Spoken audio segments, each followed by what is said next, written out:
Ross Clarke with us at the festival this year. He dropped in last year, and we gave him a little sense of what the festival was, and spent a year persuading him to come back and to show the birdcatch here. And I'm so glad we managed to make this happen. Ross has come from London for this occasion, and I'm very excited to be able to talk with him today about the birdcatcher. I think it's a marvelous film. I've seen it now several times, and it's a film that's worth seeing again and again because I think it grows on you and you start to get a more intimate sense of it as it unfolds. I was talking with Devon, my wife, just a second ago, and she was saying, you know, what really struck her, and I think it's an insight worth preserving here, is that what stays with our heroine Esther is a sense of her connection to creatures, other creatures, whether it's the bird or whether it's human beings, or again the kind of the quote unquote Nazi slut at the end.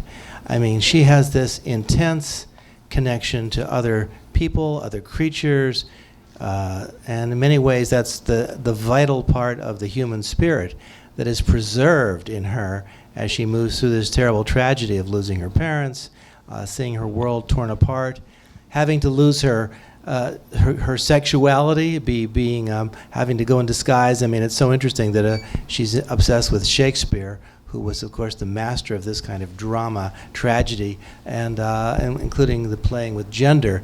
And there's a lot of gender play in this film and sexual play. So, Ross, could you talk to us a little bit about how this came to be a film by Ross Clarke? How did that happen? So I got given the script by somebody, not somebody, actually, somebody very important, Lisa Black, who produced the film, and she developed the script in Norway she's American, and she'd worked between Norway and America, and developed the script in a kind of competition for Norwegian scripts in English. And I must admit, I never thought I would ever make a war film or a film set in this period, or a film about the Holocaust. I kind of felt that, you know, there are many great films about the Holocaust. I didn't know if there was anything that I could add to that. But the thing that struck me about the script is exactly, what you just talked about, which is that this character kind of goes through this journey and loses everything, and then still retains humanity and empathy, and I'm interested in, the law of the talion and the golden rule in life. So the law of the talion is an eye for an eye, and the golden rule is do unto others as you would have done to yourself. And I felt like, at one point she falls into that pit of despair where she beats her father's friend who had helped her escape, and then by the end she manages to forgive despite everything, because this woman had also suffered and helped her. Just as an aside, that in Norway it was much like France. Those women who had slept with German soldiers were, treated so appallingly, and they're actually in Norway put on an island, had their heads shaved and put on an island, and it was only 2 years ago that the Norwegian government apologized for this kind of atrocity after the war. So yeah, I guess the script was very compelling. We made quite a lot of changes to the script. We made the script harsher and harder, I think, but it was the overall story. That's what drew me into it. What were some of the scenes? I mean, it's so harsh when Esther throws the lantern up against the sauna and sets it ablaze, and all those people are burned alive inside. And well, they're not, but I mean, you kind of wish they were. A lot of them are, but a lot of them, you get the sense of it's like you get the sense that you're burning down the German. Yeah, I think what's interesting, if it works for an audience, it works on the level that she, you see her as this, she wants to act, she's fairly innocent, she's a little bit, like any 15-year-old, she's a little bit devilish, if you like. You know, she disobeys her mother and she goes out and stuff. But she's pretty innocent, and then she has to quickly grow up and become a woman, but at the same time also deal with having to give up her sexuality, having to give up her religion and her identity. And I think that's what I find really interesting, because I think that's a universal story to some degree as well for today. And that was what particularly drew me in, because, you know, we started to make this around just after Brexit, just after Trump, and it was like, you know, we need to remember these stories even more so than ever before. Yeah. Well, I wonder if we should open it up to the audience a little bit and see what sort of questions are lying in your minds. Is it anybody want to have something come up? We can go right to questions and answers. Yes, please. How long did it take you to create this? So how long did it take? The actual Ross? shoot, you mean? We had 30 days, which is pretty good by today's standards and pretty bad by any real standards. I mean, I think you know, I watched it now so many times in festivals. You know, we didn't, everyone, you know, there's certain scenes where I'm like, I wish we had more money to do this or that, like the ice crossing and things like that. But yeah, 30 days is a good amount of time these days. A lot of indie movies are shot in, as you probably know, you know, 15, 18 days, which is crazy. You know, people always say, oh, was the snow difficult? Was the cold difficult? Yeah, it was really difficult for me, being from London, because London shuts down when we have half an inch of snow. But, you know, the Norwegians, they didn't care. You know, they're completely used to it. They're brilliant. The crews are brilliant. You can see, you know, they really had a pride in telling this story, because I think, you know, all their war stories are stories of resistance, and this is different. And they also have a pride in their history. So it's incredibly, I would challenge anyone to find, you know, historical inaccuracies in it, because we had what I jokingly referred to, probably in poor taste, the history Nazis on our case, you know, because they were really like, every time I wanted to do something, they're like, no, they would never have the blinds open at night. You know, the bombing raids were coming. And so, yeah, the design and the cinematography, and they were a great team to work to and work with, and so that made things a lot easier. They're very small crews in Norway, which I like personally, compared to you know, in America you have, obviously you've got the different union laws, so it's a much bigger crew. So there it's very small and tight and lean and mean, and they were good. They were very good. Were you working with two cameras throughout the?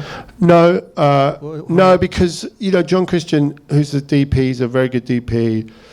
He's probably Norway's best DP. He shot a film called The Wave, which is well known, and he shot an American film called Factotum, I think, with Matt Dillon a while back. And he and I discussed. It was very. I think you can.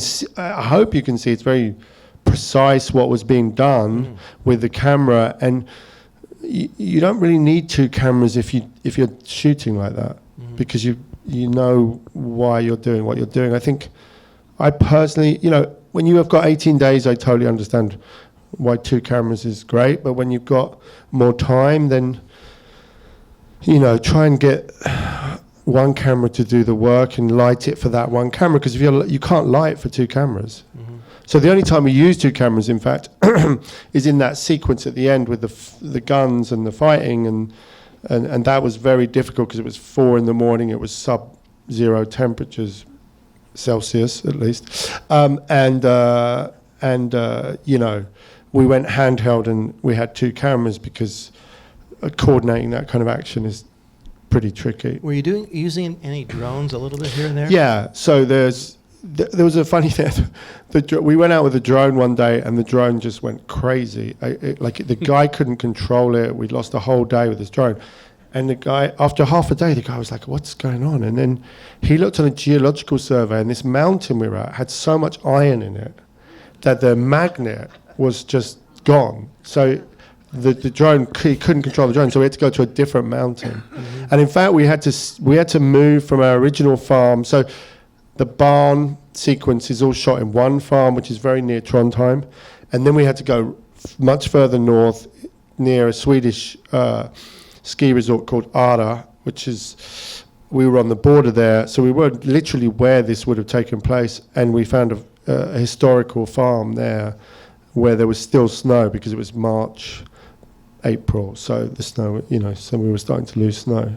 Snow is fun when you realize how many different ways you can have snow. You can, some of that snow in there is fake snow, some of it is VFX snow, and some of it is real snow. Mm-hmm. And sometimes that's all in the same scene. So it's kind of interesting. Was that a real icy river that she falls into and so forth? All of that stuff is real. And, the ice lake is an ice lake. It doesn't really look like an ice lake, but it is an ice lake because it's covered in snow. The first day we filmed on the ice lake, that was the first day of the shoot, in fact. So we were on an ice lake, and we had one day to do that, and it was very stressful. And then halfway through, my producer Leon came up to me and he said, "I just want you to know the bond hasn't closed and we're not insured, so get everyone off the lake as fast as you can." And I was like, "Great, thanks, Leon. Okay, good." And you went ahead anyway, right? Well, we had to, but yeah, that wasn't much. I think he thought that would help me, but it didn't. Or he's just got a sixth sense. Yes, here's a question, right? I think you touched on this a little bit already, but I'm wondering if you could talk more about the reasons why it was important to make this film now, and any connections that you see between the issues touched on in the film and present day xenophobia and racism that's sweeping the globe. Yeah, that was exactly the reason why I wanted to do it, because I could see that it connected with, the populist movements that we see now everywhere across the globe. And I felt like she was every woman. She could have been, she was Jewish, and obviously that's a very specific moment in history, but she could have been Syrian, or she could have been Kosovan, or, all manner of, or she could be a Mexican trying to cross the border. It's all manner of people, and the way we kind of dehumanize people in order to, commit despicable acts, essentially. And so I think, we talked about this. Are we in the 30s again? I hope not, but who knows? So that's why it's relevant. But I also think I'm very interested. There's a great film called Phoenix, which is a German film, which is set just after the war. And I find, like the last scene, I find that really interesting, what people do after this terrible war as well. Because in a way that's, I really love the poet Paul Celan, and he lived in London for a while after the war, and then he ended up committing suicide in London, and you kind of think what this does to people over time. It doesn't stop there. It's what the trauma does to people. And now we have, more. At the time we were doing this, one of my friends writes for The Economist, and he was doing a study on refugees, and he said there are more refugees now in the world this moment than ever before in the history of the world. Forget about World War II. There's just more. There's more people, obviously, but there are just more. So it's more and more relevant, this question of refugees and also identity, and I thought that last scene, every time I see it, it's very powerful. The restoration that goes on in that last 10 minutes, that's an extraordinary thing. Yeah, I think the film doesn't work without that, and I think it wasn't very. It's funny, in the screenplay, it never really hit me because it wasn't written in quite the same way, because I think the writer, who's a brilliant writer, Trond, he's Norwegian, he assumed that we all knew this history, but I didn't know the history, and lots of people don't, and so we had to try and work to make that clearer, that she wasn't, she was a hated figure now. Yeah, no, I think it comes through with the short hair and everything, but and the reaction. Yes, Devon? Ross, can you talk a little bit more about some difficult choices or interesting choices you had to make as a director? Well, there's one which is, casting, which is the producers wanted an English famous English actor to play the German, and I didn't want that because I think in these films are called Euro puddings, so they're European co-productions. This was a Norwegian-British co-production, and they have a variety of nationalities in the cast. So we had German, Norwegian, Swedish, Finnish, Danish, and I personally think the acting is superb, and I take very little credit for that. I think you just have some amazing Scandi actors. Most of those guys, women have appeared in The Killing or The Bridge, things like that. And I've been a big fan of those things. So I didn't want an English guy to put on a German accent because it felt like, well, we're already pushing the credibility of this because we're not doing it in Norwegian. So we have to have all the Scandis play the Scandis and then the German play the German. And if we have an English person and they don't quite get the German accent right, that would be terrible. The other big choice was in the script. The story is told from multiple viewpoints, and I rewrote the script with a friend of mine, Olivia Emden, in London, and we just went, let's just do it it's all from her viewpoint. You have to be with her, and so we lost a few scenes. But for instance, the affairs scene in the barn happens, and she doesn't see it, and I just think, well, if she doesn't see it, then it doesn't have the same resonance and the same power. So that was the biggest change. And then Axel and the father survive in the original script, and I was just like, I don't buy the father surviving. I mean, the truth is, one family came back from Trondheim. Trondheim is probably the most northernmost synagogue in Europe, definitely one of the most, and there were about 200 Jews living there in relative peace. They hadn't been segregated in the same way that they had in other countries. And it was true that the roundup happened very fast in October. And that guy, Gleditsch, there's a statue of him in that theatre where we shot, and he was the theatre director, and he got arrested and shot with 12 guys that night, and in one night, and then the following night they rounded everyone up. And the Jewish people felt relatively safe there. And so it's a shock to them. They'd heard news of other things in Central Europe, but it was a big shock. So, yeah, I didn't really buy the guy coming back. I mean, Trond, the writer, and I argued about it. He always said, well, he was a barber, and they were the people in the camps that survived because they had a utilitarian use in the camps. They shaved people's heads, which is a horrible thought. There's that 9-hour documentary. I can't remember the name of it. Sure. Yeah, and there's a barber in that. I think he had been inspired.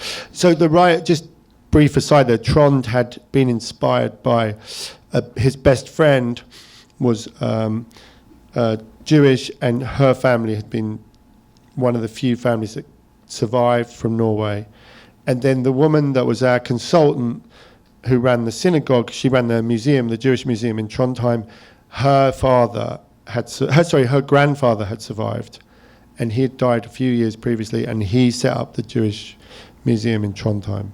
So that the story of the girl is not a true story, but the story of all of the stuff around it is true. Another question?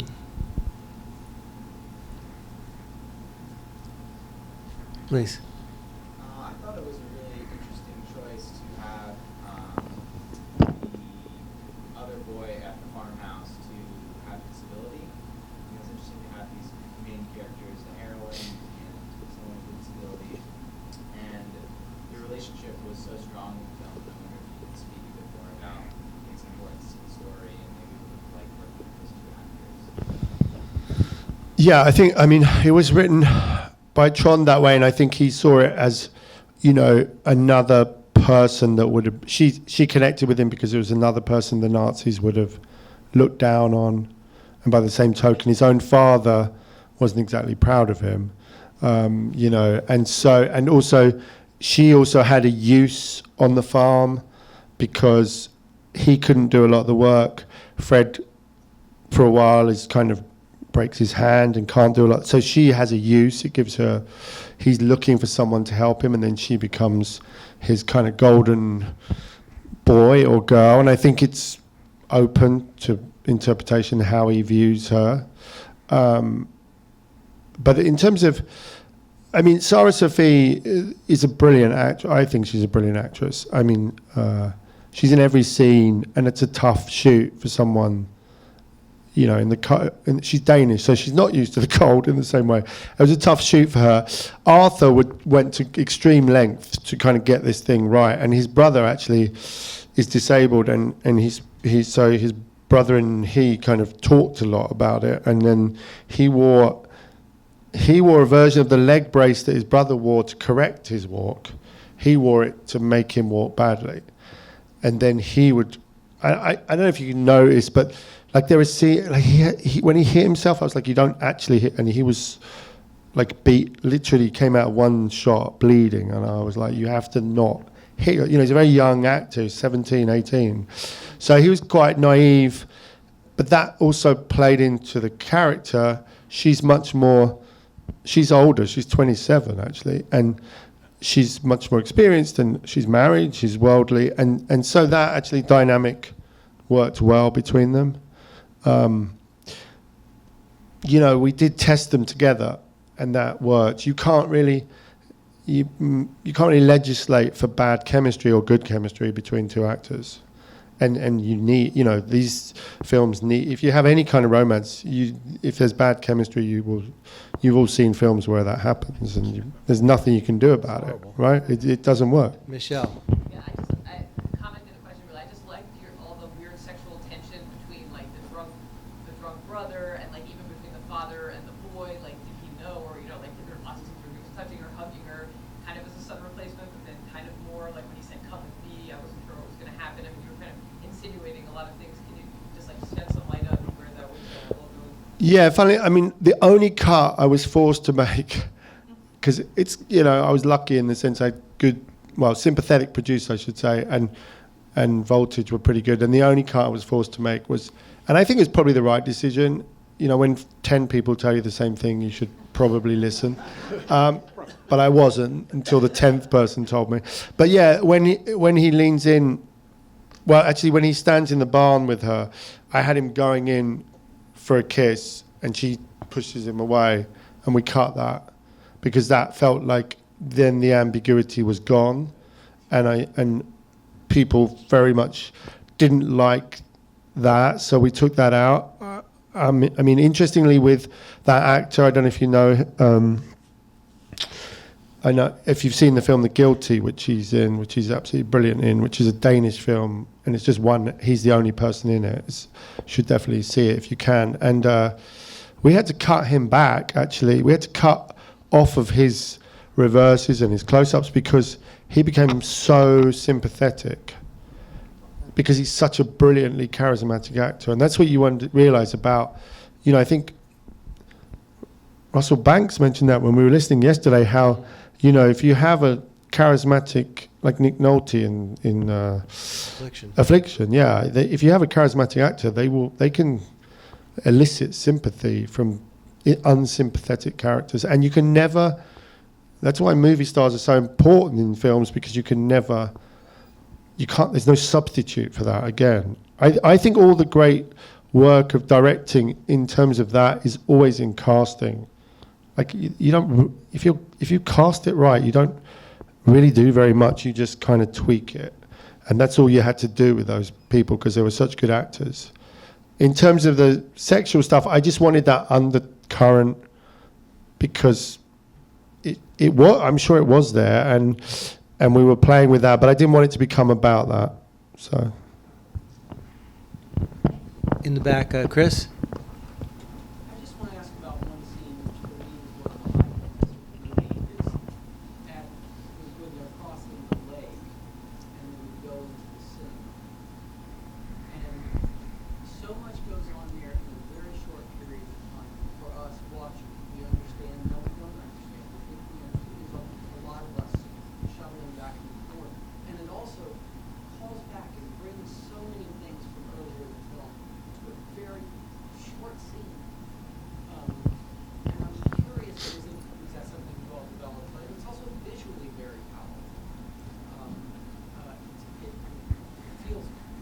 cinema there, especially powerful. Yeah, thanks. I mean, I always wanted to be cinema.